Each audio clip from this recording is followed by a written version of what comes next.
In this module, we will learn the inputs, tools and techniques, and outputs of the Manage Quality process. Manage Quality is the proactive implementation of quality policy to help the project team achieve continuous improvement and prevent defects. In project management, there is a clear distinction between manage quality and control quality, which we will focus on in their respective modules. Manage quality is an executing process of performing activities intended to improve quality. This process may be performed throughout the project lifecycle. Therefore, there is no true sequence as to when it is performed. In many cases, manage quality will be performed iteratively along with control quality. The manage quality process is focused on product development process improvement. It is useful to note that this process does not mention terms like deliverables, inspection, testing, or defect repair. The PMBOK guide defines several inputs to the manage quality process. The quality management plan will help to describe the organizational policies for quality assurance and continuous improvement and how they will be tailored to the uniqueness of the individual project. Quality metrics is the documentation stating how processes will be measured. This will include the thresholds or criteria that constitutes conformance versus non-conformance. Quality control measurements are the data results from the control quality process. This data may reveal which defects are most common and provide insight to which processes need to be improved. This might be in the format of a control chart, Pareto diagram, or other quality tool. There are a few key tools and techniques to the manage quality process, as well as several shared tools. Quality audits are a review of project activities to determine if organizational and project policies, processes, and procedures are being followed. Consider a project that will require office furniture to be assembled. The steps for assembly have been defined in a procedure and are intended to be followed by the workers.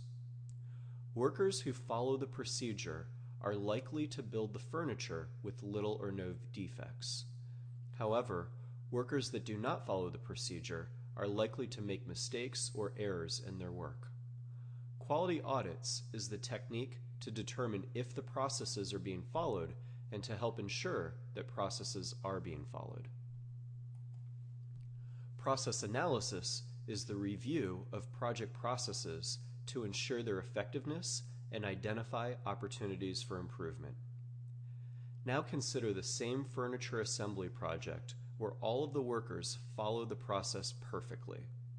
However, if there is a problem with the procedure, perhaps a missing step or an incorrect measurement, even if everyone follows the procedure, we are likely to experience defects in the deliverables. Process analysis is the technique to review work processes and procedures and identify opportunities for improvement. Design for X is a set of technical guidelines that ensure a focus on reliability, deployment, assembly, manufacturing, usability, or safety during product design to help ensure enhanced quality within deliverables. Problem solving can be used to define the quality problem, identify the root cause, generate possible solutions, or choose and implement solutions. Quality improvement methods should be performed based on the findings of quality audits and problem solving. Common methodologies include Six Sigma and the Plan, Do, Check, Act cycle. The PMBOK guide defines several data representation tools which can be used across all three quality management processes. Cause and effect diagrams, also known as fishbone or Ishikawa diagrams, provides a graphical representation of potential factors that can lead to project issues. Histograms display the statistical distribution of a dataset. Pareto charts are used for prioritizing corrective actions. Affinity diagrams are a graphical way to link ideas by topic or pattern. This may include organizing the root causes of a process issue. Scatter diagrams display data points representing the relationship between a dependent and independent variable. The grouping of the data points can present information on how close the variables are related. Flowcharts are graphical charts that can represent the activities, sequences, and decisions within a process. Visually reviewing a process can help team members identify circular loops, dead ends, or other issues, and can help lead to ideas for improvement. Matrix diagrams can help map relationships between different factors, causes, and objectives. We will explore these in more detail in a later module. In the plan quality management process, we will begin to decide and document which of these tools will be used for the project. Their use in control quality leads to the development of the output quality control measurements. In manage quality, these measurements can be analyzed to help prioritize process improvement activities. As mentioned in the last slide, there are several shared tools and techniques across the quality management processes. We will provide a brief description of a few covered by the PMBOK guide. Process decision program charts and tree diagrams show a hierarchical relationship between decisions to reach a final goal. These may help depict the decision points in a process. Matrix diagrams and prioritization matrices help to show the strength of relationships between different factors and issue causes. Interrelationship diagraphs can help show moderately complex interactions in a large process. For example, we could form a diagraph to show the interrelationship between project management processes. Activity network diagrams, as described in the project schedule chapter, represent logical sequences within the project work.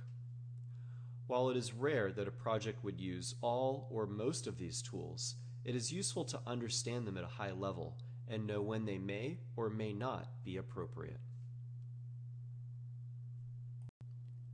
There are three key outputs of the manage quality process.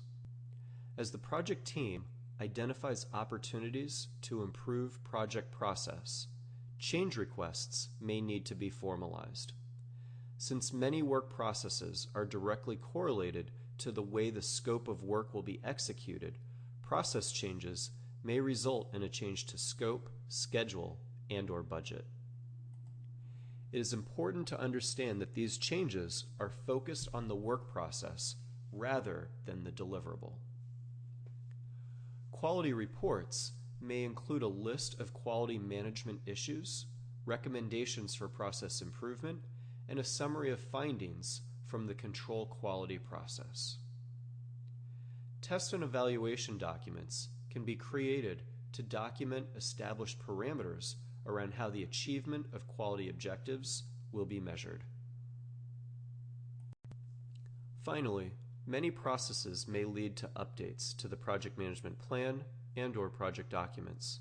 Since the project management plan and other project documents are not subject to the same levels of approval that the baselines are, these updates will not require formal change control.